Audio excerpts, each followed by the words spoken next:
Hello, ladies and gentlemen. Welcome to Below the Line, the show about how movies are made.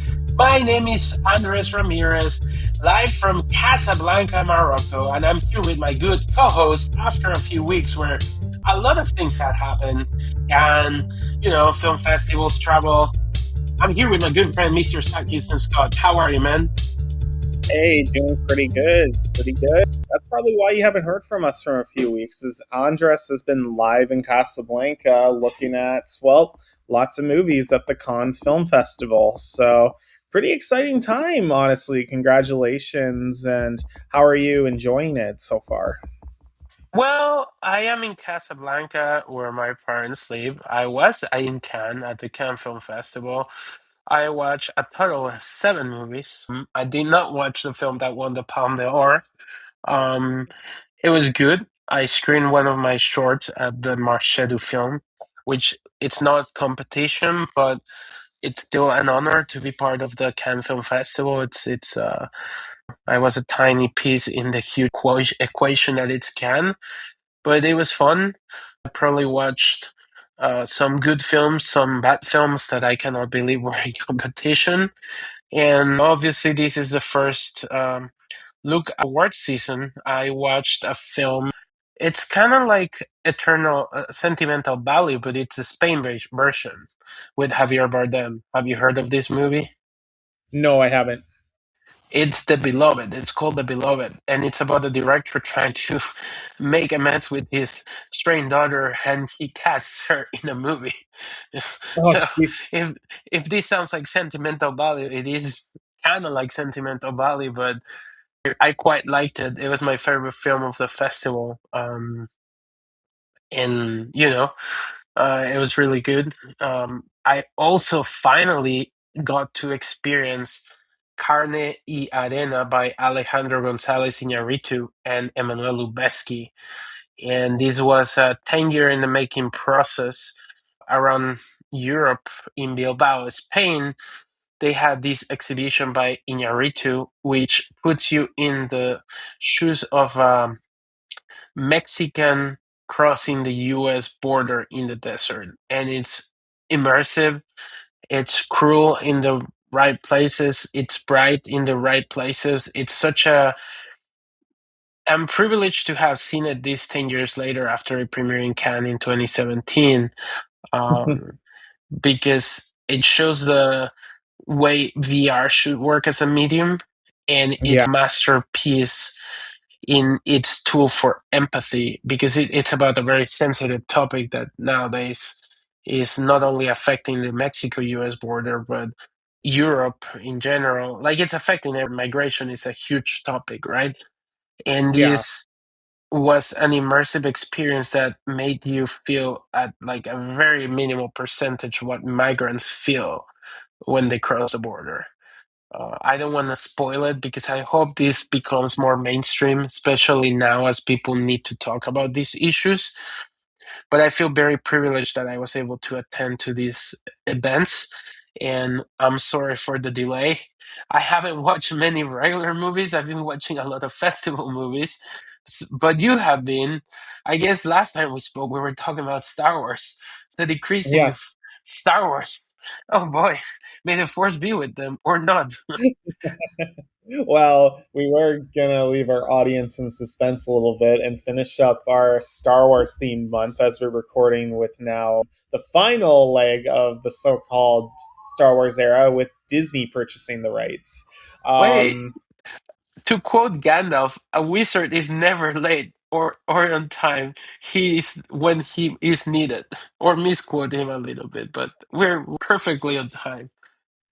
Yes, well, we are perfectly. There's a lot to talk about, and with the Mandalorian and Grogu now out for a week, falling Oh victim boy. surprisingly, with a steep drop of 69% at the box office, and the rise of two other films, which I'd like to showcase a little bit. That I've seen one of them, and I'm going to see the other one shortly.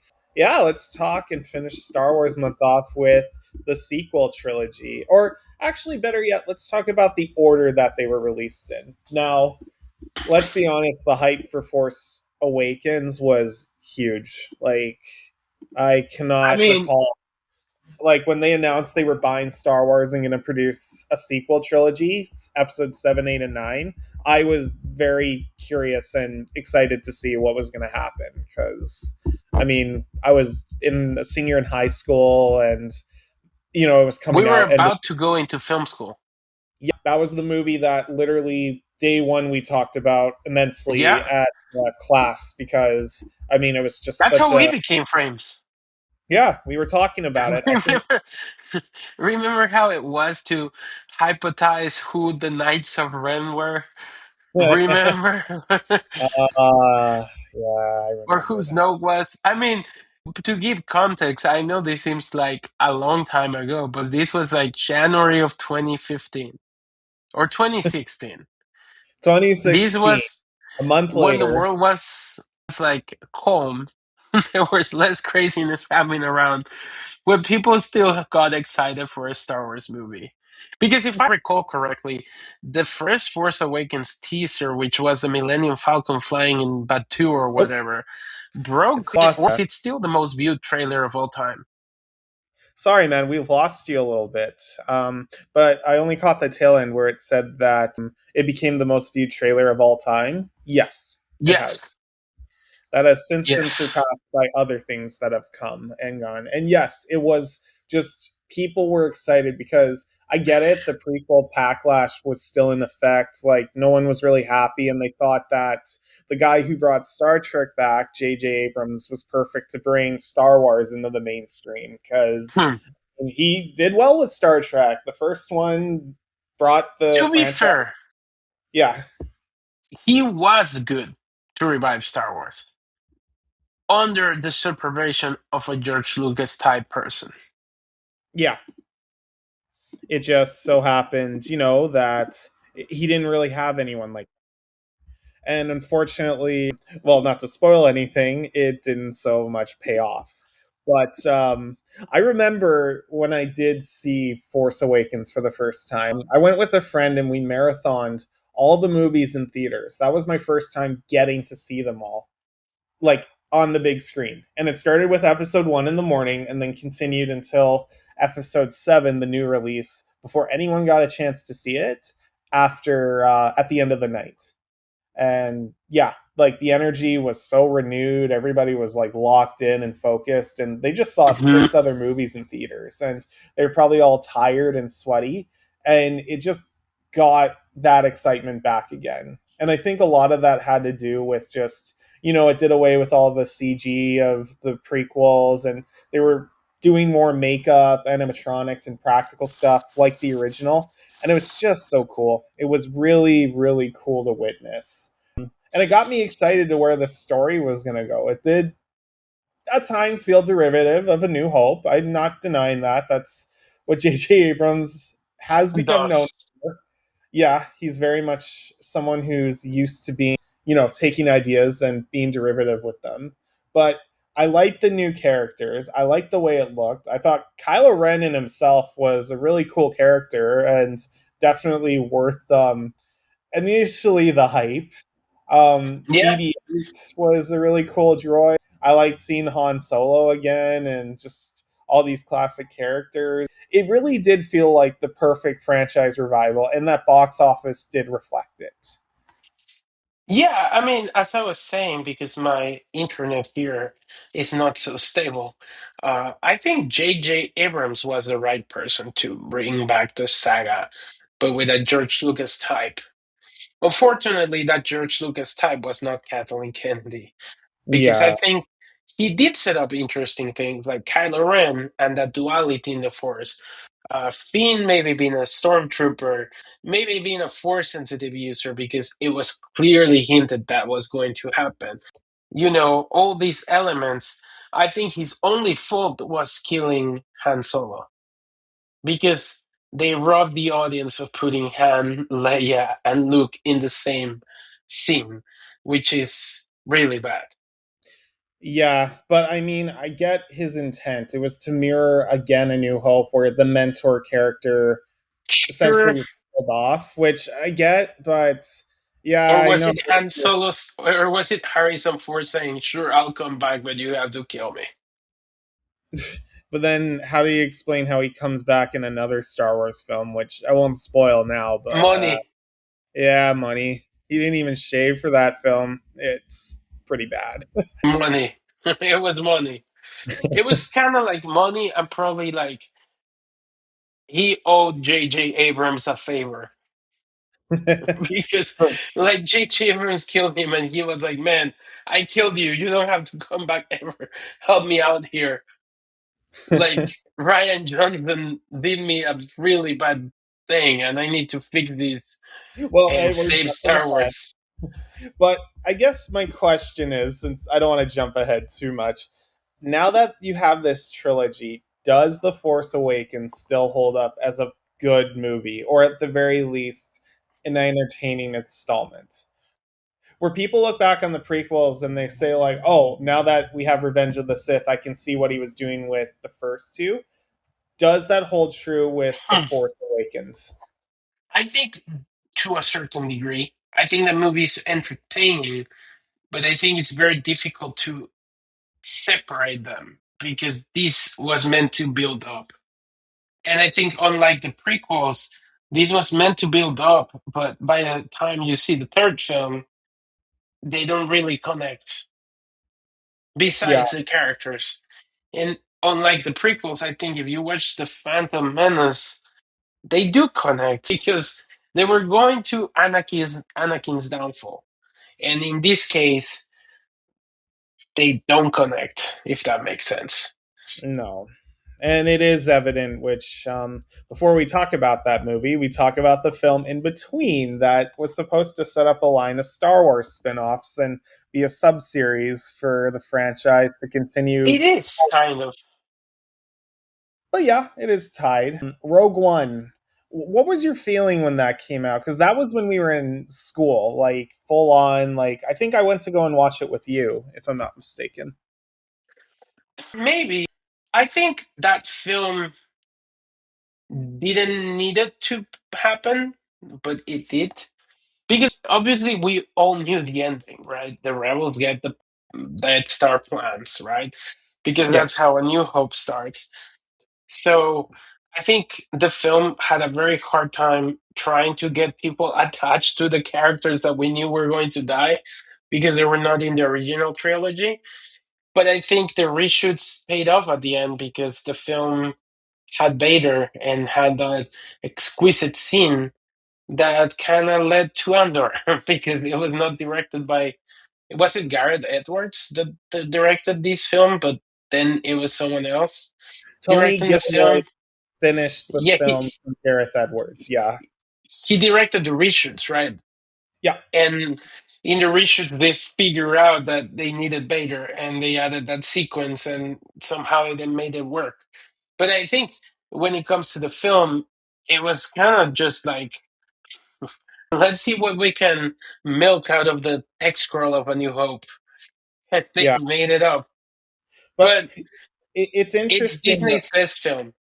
yeah, it's interesting that this film's reputation has grown over the years, and that when people look back on all the movies they've released, this is like the one that stands out, and people are like, "Oh yeah, I put this." I could see why people see it as one of their favorites. Even my fiance says this is the only one she watched and enjoyed so far from Star Wars. Like, No, she said, "Yeah, I think she is right. I think it's Disney's best. It's really a story about rebels. I think it depends what you think Star Wars is. It's it Rebels or Jedi against the Sith? Because this doesn't have the Force. And I think for people until that the end, until the end." yeah, what I mean it's not a Force lore centric story. Yeah, Like and there's there's people that are obsessed with the Force and the Jedi and Dark Plagueis and all that mythology that is really fun. And there's people that are more into the rebels, into the battlefront experience, to yeah. put it in gaming terms. And I think this film is more of a battlefront rather than a Knight of the Old Republic. But it's what you like more. Some people like A Knight of the Old Republic because it's all about the Force, and some people love Battlefront. So it's a 50-50, I think. It's more about the personal taste. I also think the show Andor really has a part to play in helping Sure, that reputation absolutely. too. Because when you view this as like a series finale on the big screen, after watching it, it makes that character Cassian just all the more. Even though it probably wasn't intended to be like, oh, they wrote this guy as to be like the most defined and everything. No, they made it work. They basically did like what Dave Filoni did for Clone Wars for the prequels and made Yeah. them worthwhile, like the characters and even the completion of the Death Star, and just really makes you feel like the war they're going in from someone where it's not like the family saga or this drama out of a soap opera. Like it's Well, really gritty. It's really like holds up incredibly well. I my reception to it initially was just I don't know if this is going to work, but I really do think Rogue One is the best of all of Disney's of films. course. Yeah, I also think it's interesting to mention Dave Filoni because the Death Star gets hinted in Attack of the Clones. Like it yeah, was being built by the Separatists in Attack of the Clones. Because it's the plan that Count Dooku takes with him before he cuts Anakin's hands. yeah. So it comes all the way from the prequels, in reality. Like the first hint of the Death Star, I think. And that's fair. But Yeah. then when we step away from that, we go into another one, the film that people argue to this day about, and still honestly was where the crack formations began, I think, with Disney Star Wars. Oh boy. Yeah, The Last Jedi. Now, okay, I'll tell my experience because I love telling the story to people. But when I saw Hmm. this movie, I saw it twice in theaters. I saw it once opening night, and I'll never forget the audience's reaction to that. They were into it. Like everything that was happening, people were applauding, they were taken aback, especially with some of the imagery. They were surprised constantly. And having a director like Ryan Johnson, whose credits Oh at the time boy. were Looper, which was a very good sci-fi original, and With Anakin, with Anakin, yes, and Hayden the Christensen. yeah, he is in it, and who else was in it? The Breaking Bad finale. This guy knows how to direct. He knows how to essentially have payoffs for stuff that was being Which built up. I he saw it never again. wrote of them. No, he didn't. But then I saw it again with another audience. And this was a week later. And definitely there were some things I noticed that people were a bit more mixed on or muted.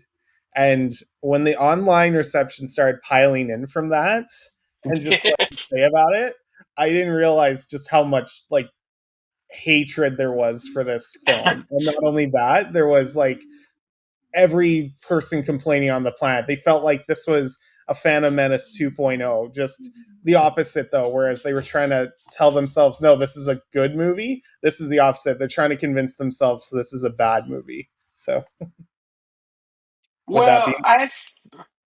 I think this film is interesting because I think when I first saw it, obviously I saw the opening night. I was very excited. I at first thought, okay, what the hell are they going to do for the third film? Like, I was intrigued at the possibility that Kylo Ren might be the supreme leader's Ren or whatever. But the thing is, the biggest issue was how they treated Luke and how he overdosed with the Force, pretty much. I think that was the biggest issue. And the fact that Snoke was nobody, and everybody spent at least 2 years theorizing who he was. I mean, if you watch everything Star Wars, you also watch Rebels, and they show the cross lightsabers. So you think, oh, they're trying to connect everything. And at the end of the day, to this day, I believe we don't know who Snoke was. We just know he died, and that's all. So that character got assassinated, but I think the biggest scene of that movie is how they treated Luke. That he is like a different character. I mean, that's why some people call him Soy Walker or whatever. I think him overdosing with the Force was pretty lame. To me, I think my biggest issue more is that while I think one of the bigger mistakes was continuing it right where episode 7 left off. I think that was probably the thing that Sure. really hurt it the most because when you put the two movies together, it does tell a complete story, but then that leaves the third film sticking out at like a sore thumb when the time comes. And I don't think J.J. Abrams or Ryan Johnson really aligned on plans because the directions the story take are interesting and some of them do work, but a lot of them also don't connect with what fans were expecting. I didn't mind Luke as much as people. I actually thought that it was an interesting angle, and his scenes with Rey and Kylo Ren were handled really masterfully. Like they're well directed, they're well acted. Like the Red Room scene is probably one of the best action scenes I've seen from a Star Wars film. But then you have these other characters that he introduced in the last film with Finn and Poe Dameron, Oh, and they're introducing new people, and they're not putting them together because there was that setup they were going to be the new Luke, Leia, and Han. Because even yep. to Lucas's credit with the prequel, he did have Obi-Wan, Padme, and Anakin, who are the trilogy leads, generally in majority of episode 2 by the end of the film. And this one, Yeah. they don't get reunited to the very end, and their detour that they go is completely pointless and takes Leia out of the action too much, and what they No do is way. entirely pointless. Which And she maybe becomes that was Mary for the Poppins. yeah. So with that being said, I get his intent. I don't think it works for a sequel to a movie that was, essentially building towards a finale. Like this in itself could have been a completion arc, but I'm not Or trying to say I hate the movie, but I don't love it as much as I did when I or first saw it. It actually or gets the kind rules of Star Wars. Because that chase sequence was so dumb. of yeah, it was Like pretty it was bad. so dumb. Like it was so bad. And all the new characters were terrible. A lot of people Oh complain man. about Rose. I don't hate her as much, Rose She's not Tiger. terrible. No, compared to like Laura Dern as the Yeah, purple she hair is lady, terrible. she was awful. Benicio del Toro might be the worst character in any of these movies. He was so goddamn Fuck. annoying, I pointless, had and just forgotten he was why is in he this in movie. I know he plays the guy who he betrays them, and we never see him again. Like, what was the point? I thought he was going to be like a Lando or something, but he's annoying. He I has this. remember. Now I remember. Yeah, Fuck, that's it's the been a problem. while They don't since. remember. They kill off Captain Phasma. They kill off Snoke. Like we thought they were going to be big players. They gave a lot of attention to that ginger-haired commander who I liked in the first one. I thought he was pretty serious, Oh, and then Donald Gleason's son. yeah, they really ruined him. Brendan Gleeson. He's terrible in this. He's just thrown around constantly. And I mean, spoiler, he's no better in the next one. he becomes a bitch. Yeah, he's just the bitch of the Empire. He becomes a bitch of the New Order and the Yeah, Republic simultaneously. but and and Kylo Ren throws more tantrums in this one. he does really. With that But he being said, becomes Supreme Leader Snoke or Ren or whatever. yeah, Supreme Leader, just yeah. Yeah, Well, yeah. with that being said, the next one is no better because this began the long line of Star Wars movies that just weren't good because it didn't continue with Episode 9, which we'll get to that. Oh, Garbage in it's a moment. Solo. Solo, yeah, released 6 months after Rise of Skywalker. No, 5 months. Hashtag Solo lost money. Yeah. Well, I Oh like to boy. discuss the fact it was basically reshot because they fired Phil Lord and Chris Miller, which I Yeah, mentioned on the podcast after watching Project Hail Mary that I think a bit me in the ass quite a bit for what we could have had because yeah, it really just plays it safe with hiring Ron Howard Ron Howard. and really just by the numbers, a prequel story nobody asked for, and not a Even very Emilia Clarke yeah. She said it mentioned that it was recently terrible. in an interview that she thinks her Star Wars time has ended. Yeah, Although Who knows? She might come back in animated form because it seems like Maul is leading to her time. Maybe that's where he's going to resolve all those plot threads, is Maul Shadow Lord. But That's not honestly, terrible, oh, that's a good Star Wars show. but somehow only animated Star Wars shows are good.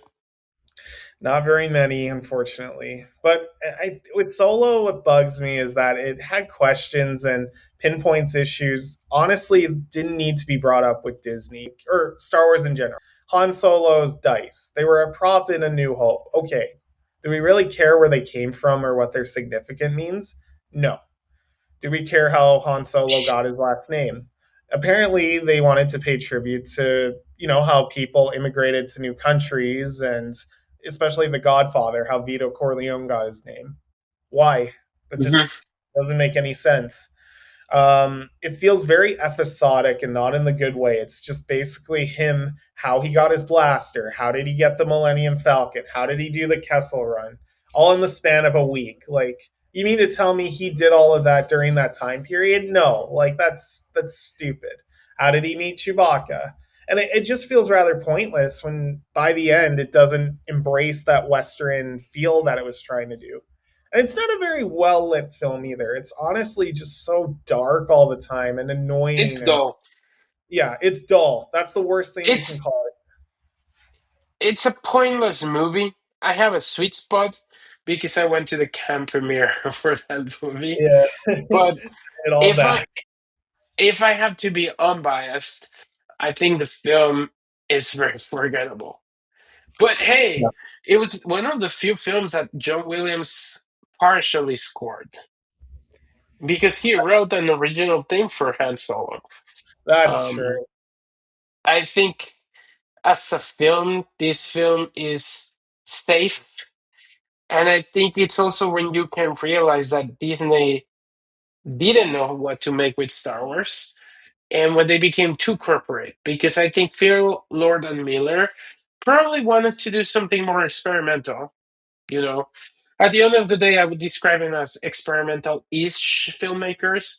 Like they don't do the norm when it comes to how they shoot or animate stuff. But I think ultimately their biggest mistake was firing them and going with something super safe as Ron Howard. And at the Yeah, end of the day, I think they paid the price, and then from there it's been downhill. I mean, compared to Mandalorian, Solo did better at the box office. yeah, but to be fair, I think Mandalorian will profit more. Like, we'll get to that when we get to that, because it was a cheaper budget versus Solo, which is the most expensive of all of Disney's Star Wars Because features. of If the you reshoots. Yeah, the reshoots were just so expensive, so definitely at a loss.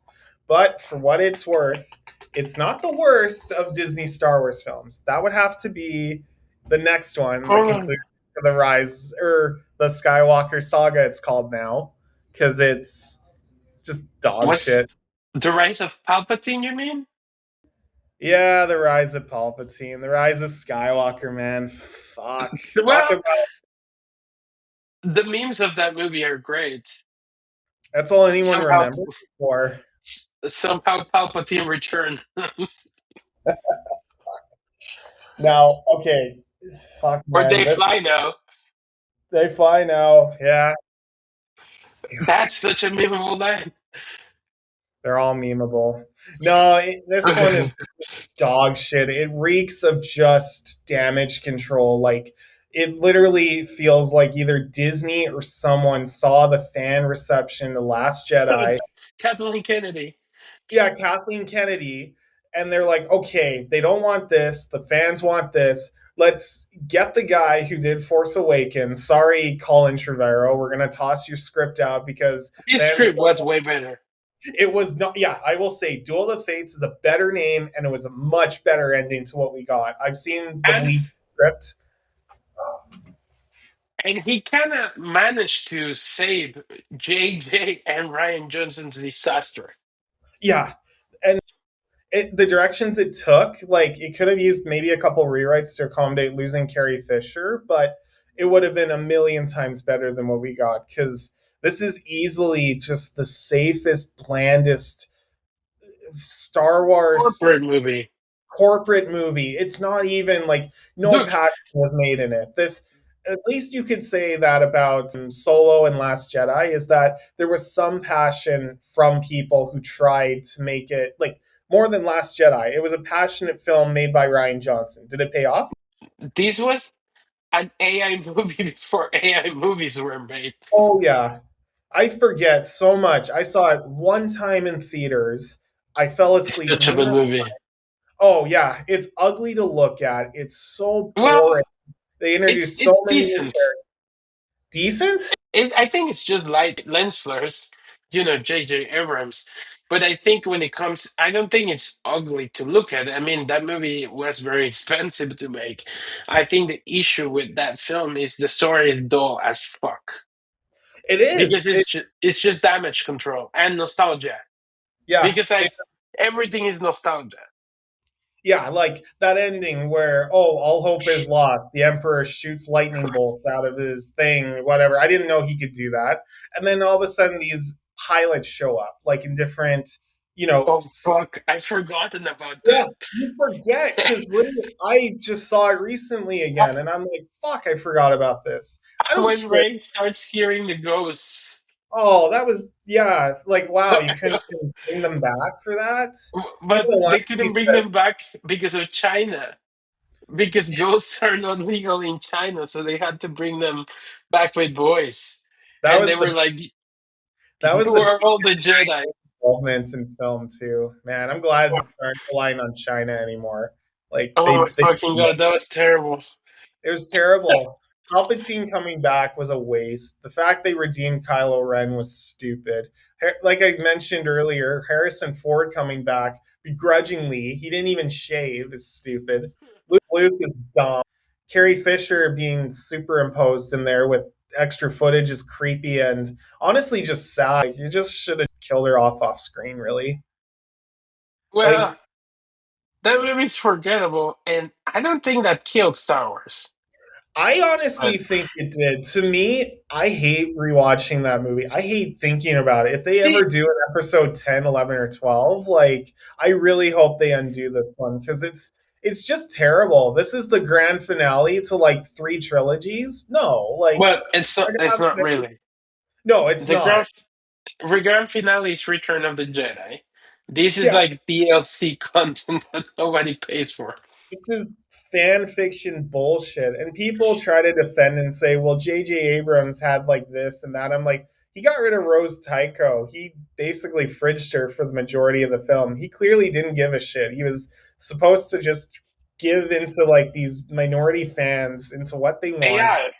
AI, yeah, he just, it's stupid. AI in I the film. I went to ChatGPT and he said, "How can I make Star Wars better?" And ChatGPT gave it that. Like yeah, this was before ChatGPT, but that film is such a comedy film that it's really hard not to think about that. I think the issue with that film is that, and I think the film really struggles with it. But I don't think that kills Star Wars. I think Star Wars was damaged, severely wounded.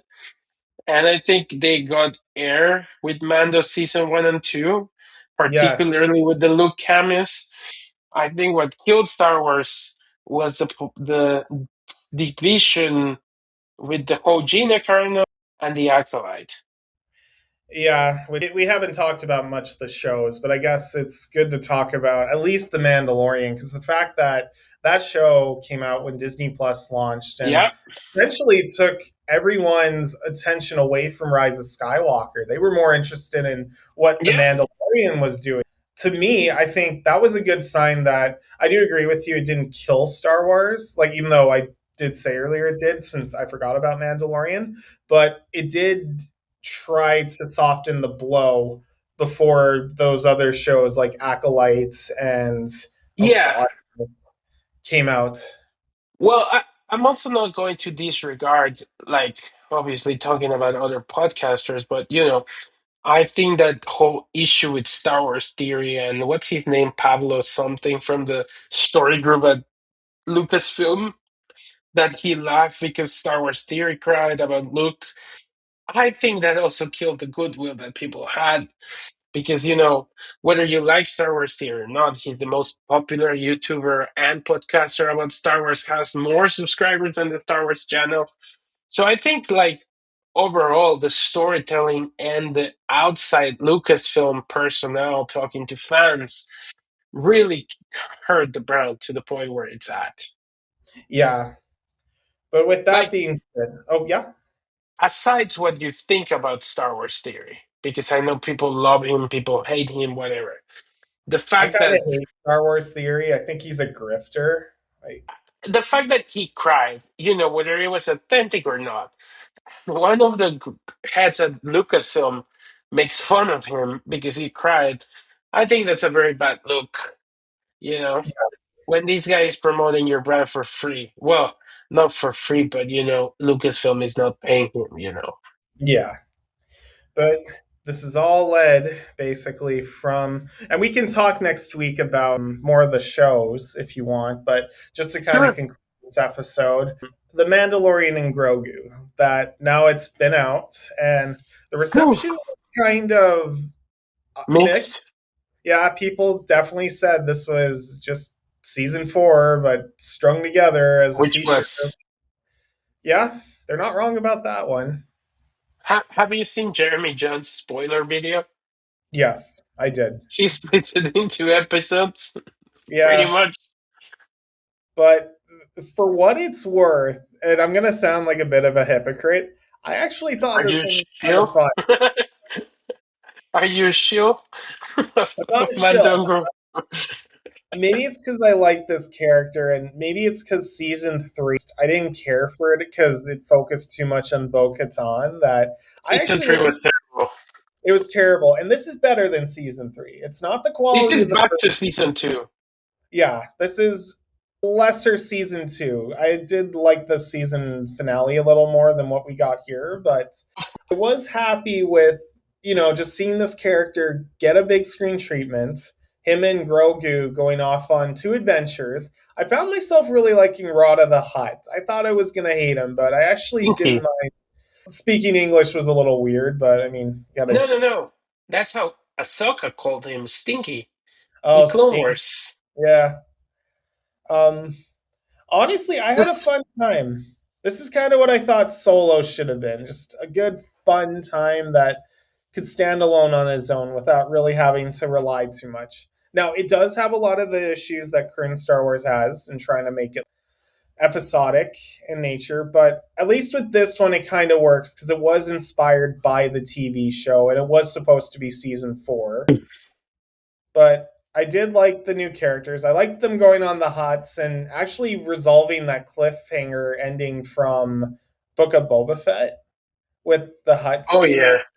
Yeah, people forget about that. And I'm like, well, it was at least nice to see some closure with that and what they would do next.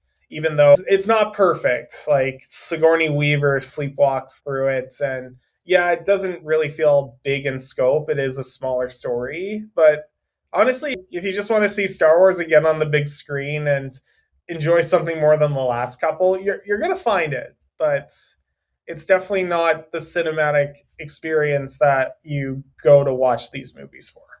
So I think this is a safe movie. I mean, it's clear that, John Favreau explained it in an interview that Kathleen Kennedy asked him to do something.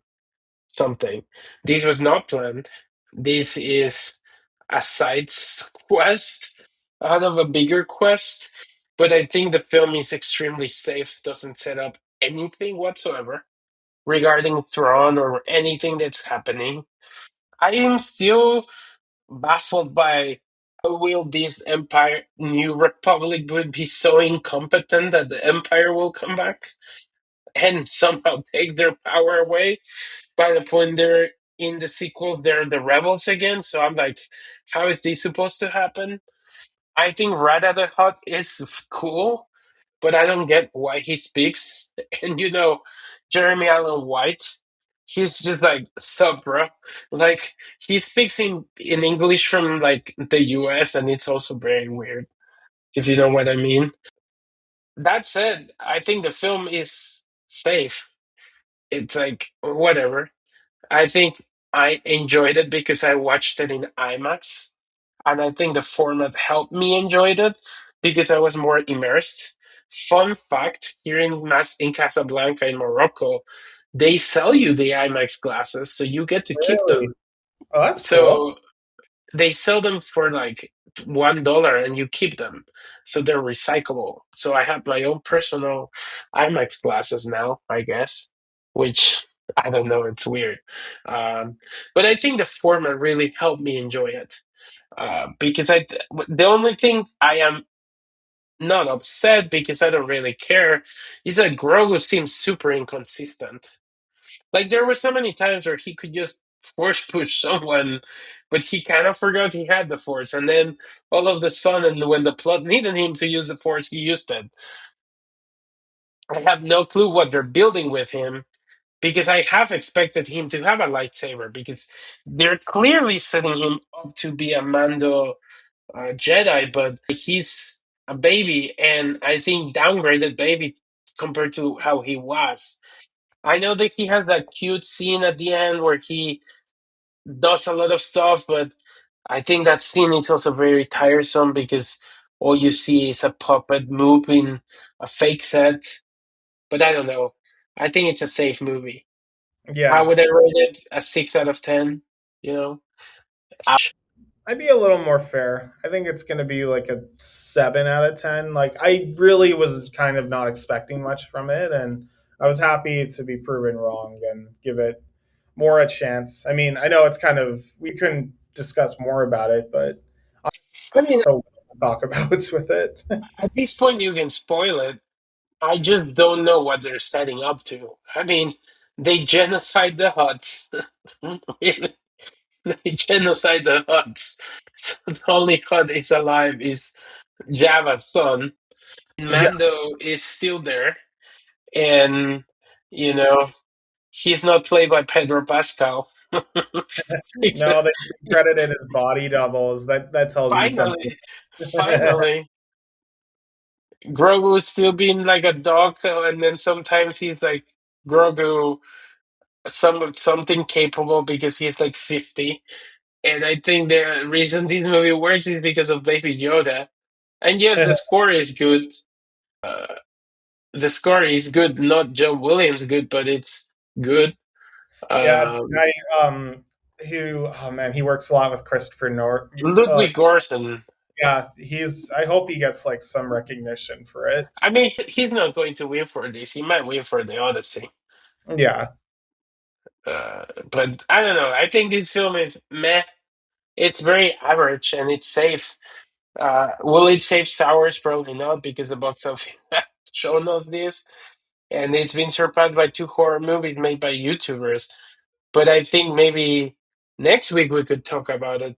Back when I'm in your side of the world, I can see at least one of them, and we can discuss the YouTuber success because I think it's more nuanced than people make it seem to be. Like the development of these two movies, from what I read, is not the same, but yet is similar. And I think while you have really good YouTubers like the guy that directed Backrooms, you have movies from guys like Chris Stockman who are, I don't know if he'll get a second movie. So I think this YouTube to film is not entirely a 1-to-1 success ratio, if you know what I mean. yeah, I agree with you. But regardless of Star Wars, do you think Star Wars could get back to that hype that we had back in 2015? Or is that gone? I think they just need to find a way to make audiences care, and maybe it does involve continuing the Skywalker saga, honestly, in a former way.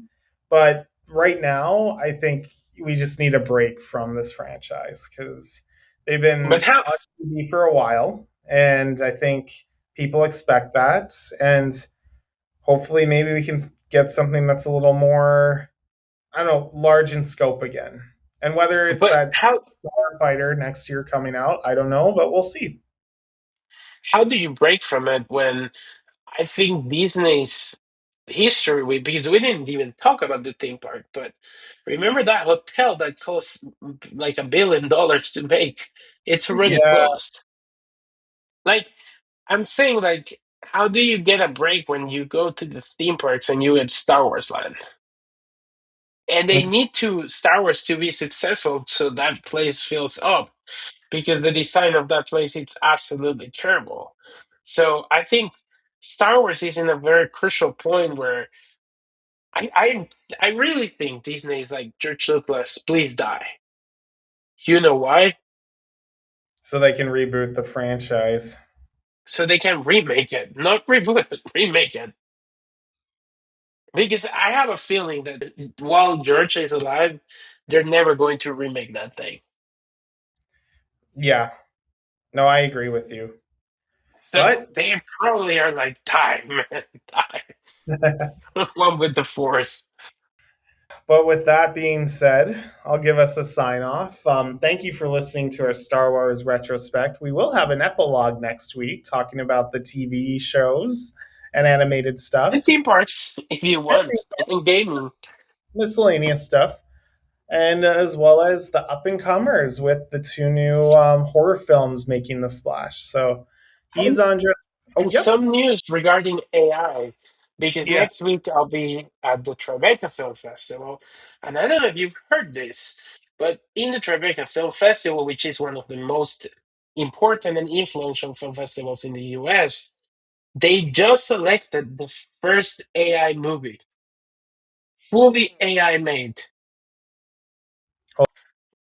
I'm sure it's going to give a lot of people to talk because AI is a very sexy topic in Hollywood. Depends on which side you are, but it's interesting to see that a festival like Tribeca is programming a film. And if you ask why, it's because it's a film made by an Iranian, and the programmer said that Iran and AI are two intriguing things to audiences in New York. So that's why it's being programmed. But it's Interesting. competing. So it would be crazy if this thing wins or something. And allegedly, it cost $2,000 and it took 6 months to produce. So AI doesn't mean you get a movie just by typing something. So you still gotta code and do stuff that is human, I think. Well, let's I really wait. hope they speak about it. I'm trying to see it. Awesome. Yeah. Well, But now you can sign us off. oh, thanks, man. No, thank you for telling me about that. He's Andres Ramirez. You can follow him at Jaro2096. I'm the Zach Houston. We're on Instagram. We're below the line underscore podcast for now. Thank you for listening. We're back in business. And yeah, thank you for coming to our retrospective of the Star Wars movies. Take it easy and enjoy your evening, morning, afternoon, whenever you're listening. And if you want to follow my movie that I premiere, I can go check out Veracruz Film on Instagram. So without that said, bye bye. Bye Bye bye. bye, Zach. Bye bye. Do do do do do do do do do do do.